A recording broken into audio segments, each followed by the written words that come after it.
Omweno twatunulira amadaala 23. So omuntu singa badde bafanagana zona ziba zikola ki zimachinga nenga kiraga nti no 18 ku madaala gana 23 tegafanagana era nga kwekyo kiraga nti no definitely bana abantu si ba Luganda tebava mu twatwamu.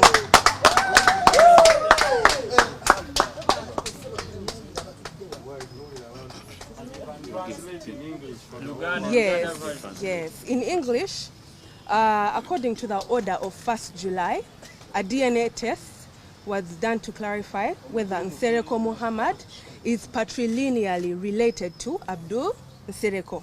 In DNA testing, molecular biological techniques are used to identify and relate highly conserved repetitive sequences, which we call the short tandem repeats, within the DNA molecules of people being tested. These STRs, which are the short tandem repeats, within specifically highly conserved segments of the DNA molecule. By analyzing this Y system found in the male-specific Y chromosome, the determination of the relationship between males is possible. So using PCR, which is the technique I talked about, and DNA fragment analysis, 23 of the loci in the Y chromosome were compared with those of Abdul Nsereko. The Y STR systems are used to determine whether 2 or more males are patrilineally located, that is through their nephews must have the same Y STR profile. In this case system, there was no common allele between Nsereko Muhammad and Abdul lineage. Consequently, it is obviously impossible that Nsereko Muhammad is a relative of Abdul Nsereko. So, tubiwulidde era bannayuganda bonna bategedde kiki ekifudde mu basawo. Naye amazima gabe mazima.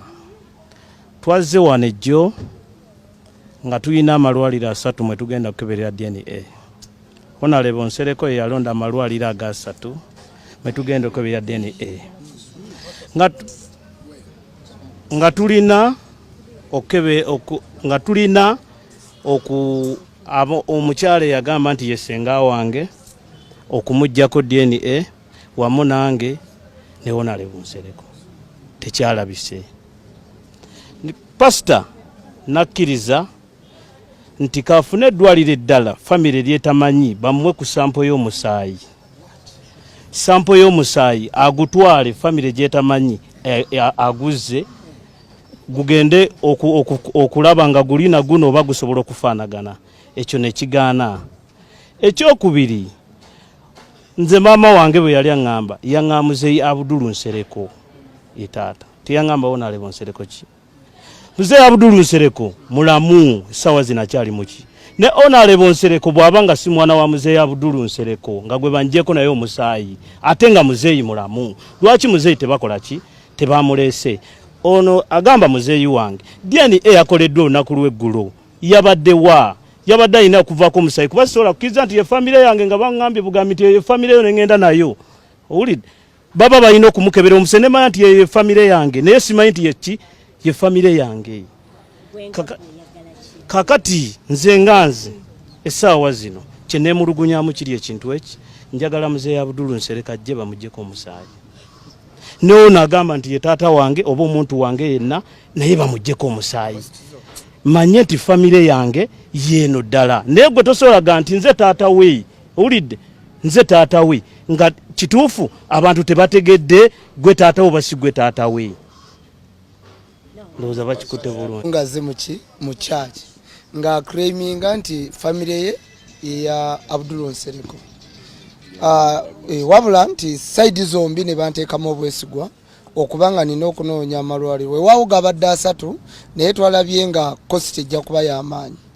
Ate ng'ono talina kya contributing. Ate nga omusajja Nsereko yalina okukola ki? Yalina okufulumya ssente.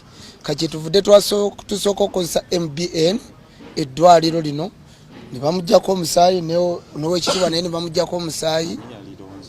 Naye era nga nze nakoze eki? Nze nali efunidde eddwaliro eryo. So kakati nze kyendowooza nze mbadde nsaba mutabani bwobanga tulina kyonoonya nti oba onoonya byanfuno baki twandigenze ne results zino kyandibadde kimala. Sirina nze buyinza, sirina bwa forcing nti babeeyongereyo soba bakole ki kubanze ndi musumba, wabula bakintaddemu kukwasaganya enjuyi zombi okubeera contented. Wabula mpozi kyensooka okumenyawo nawuliddeyo social media bampeereza message nti Pastor Yiga Nsereko yakuwadde obukadde 3 akati kyovulaba nti nze sisobola bannansi sisobola kuba miliyoni 3 tezisobola kusuula bwesigwa bwange, ekyo si kisobola. Ekisooka, there is what becomes too much. There is what becomes too much. Waliwo ekisukkako. Abantu balekerawo ku abusing ekisa ky'abantu. It goes too far. It goes too far. It goes too far. It is too much. And I want to repeat this. Abantu mulekerawo ku abusing families z'abantu. Nsaba mukuba amaloboozi ag'eggulo. What this man said yesterday. Yagambye nti ali wana ali contented n'ebinaavaamu. Twatuuse play the recordings. Buli omu yabuuzizza ani yalonze eddwaliro lino. Andi njagala mubeere b'amazima. Pastor is here, ani yalironze? Nze oba ggwe? Nze nalironze. This is too much. I know someone is trying to test my patience. Do not test my patience. Manyi mugezaako okutestinga obugumiikiriza bwange. Please do not. You started by saying mujeyo statements z'obutambi bwe ng'aga nti muganda wange agenze mizikiti egy'enjawulo n'asaba ssente ng'abantu balowooza bamucontributingirako lwakisa, n'avaayo n'agenda mu bantu b'enjawulo ng'abasaba ssente using my name. Nabo weebali and they are speaking.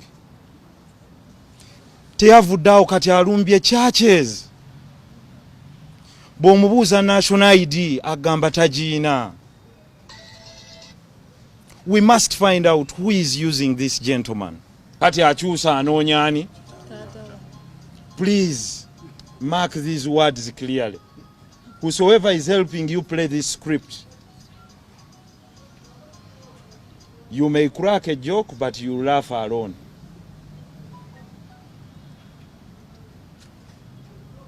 Therefore, basebo ne banyabo, I wash my hands of him.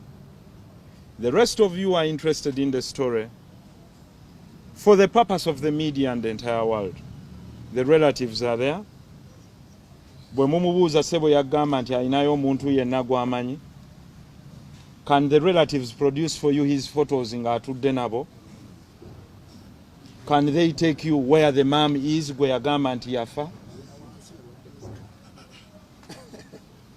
Mbasaba aba media, because this is something interesting and you should pick him now before he runs away and starts being elusive.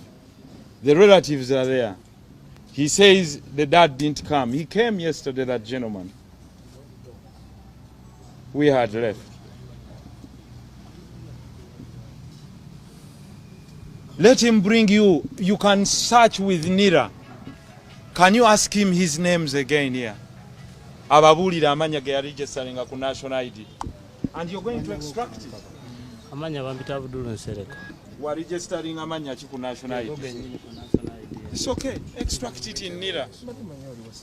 Naye bw'omubuuza nti bwe baamusiba bakusibira wawaayo manya ki? Honorable, ekyo tokimbuuza nawaayo manya ki?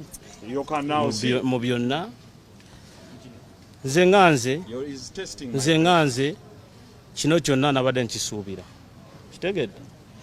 ne bonna abakuŋŋaanye ne balezi n'abalala bakyajja naye nze sina kye naatidde mu ekyo n'abawunzika abagamba nti ye famire yange oba bano nze kye noonya famire kitegete okumanya ku maaso ne nkugamba nti onalebo mumanyi toli wa famire yange lwaki bakutute ne bakuggyako omusaayi nga ddala kituufu bandigayo onalebo tumumanyi n'oyo tumumanyi okitegedde anti nze kyenjagala okumanya bano bwe bagaa nti ba famire yange gwe omusaayi guzze ne bagaa toli wa famire owulidde ne mbagamba nze muzeeyi gwe mmanyi bamuyita Abdul Nsereko kitegedde aliwa kuba mwade muyina obusobozi omuteeka ku motoka kumuleeta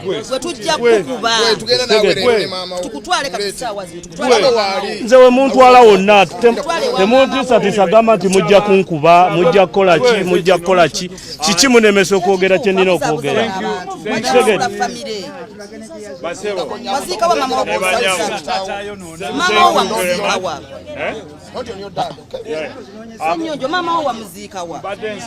kiki mugebeeringa temunzikiriza ekinkulya kyekyaki munjagazaki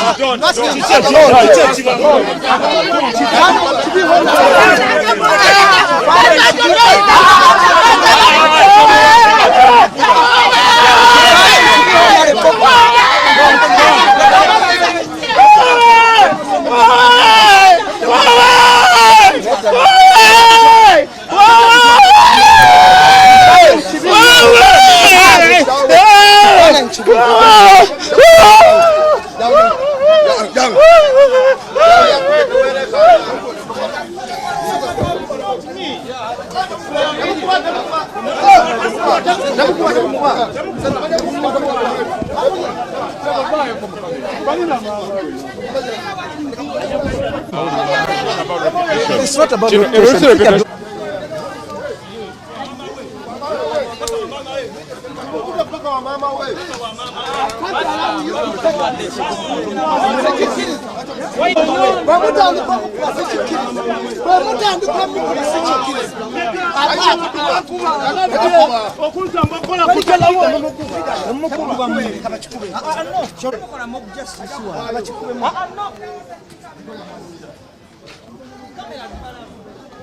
Balabe mazima.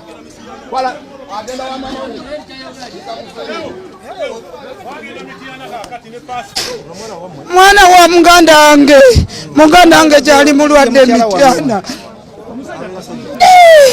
tavaawo wano wanje nakibuka Maguleti tukyamira zigoti ne tugenda ku kyalo bakiyita Nabwiri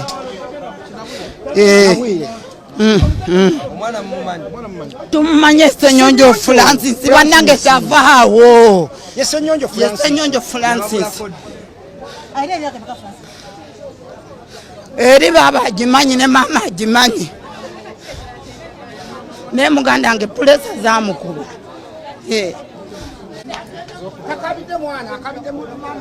lwajabika muganda wange nga mulamu lwajabika muganda wange nga mulamu lwakuba pulesa yamukuba ono mulamu wange nani waffe nze Kazibe Tony muganda ffe omuyitanga Paulo Ziwa ye last born waffe yazaala abaana bana waliwo gwe bayita Sinyanga nga ye mukulu oyo wakubiri waliwo Kyambadde wakusatu owokuna yafa kati yasooka taata we emisomo gyagivaako nebasengukira eno emukono wa sisita waffe n'abeera eyo n'abeera n'abo abaana kati muganda ffe 94 n'afa kati bwafa abaana abo twageza batwalawo oluma twaleko gwatwalako naye nga baana balina nnyo eddalu kiraba balina nnyo eddalu bwemuteeka musomero nga baddukayo baagana okusoma namuwa ku maka n'ekibanja ekiramu nga abeera omunaagana okubeerawo tayagala kulima tayagala kukola kino mugamba bagenda kigamba batulemerera abaana bolaba era dde omulenzi omukulu Sumina gye yalaga oba alidda tumunoonyeza kyatubuza emyaka kati ng'egi yatubula tulinawo omuto yekka muto waabwe aliwo yekka gwe tulina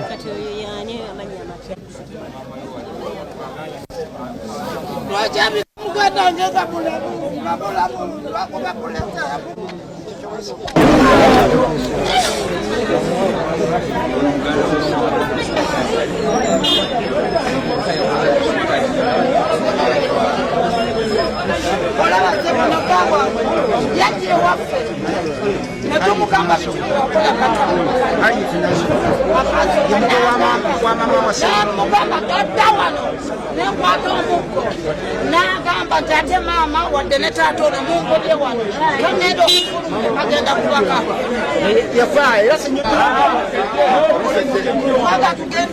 wali twavuzeewo eddakiika mmeka tugende emityana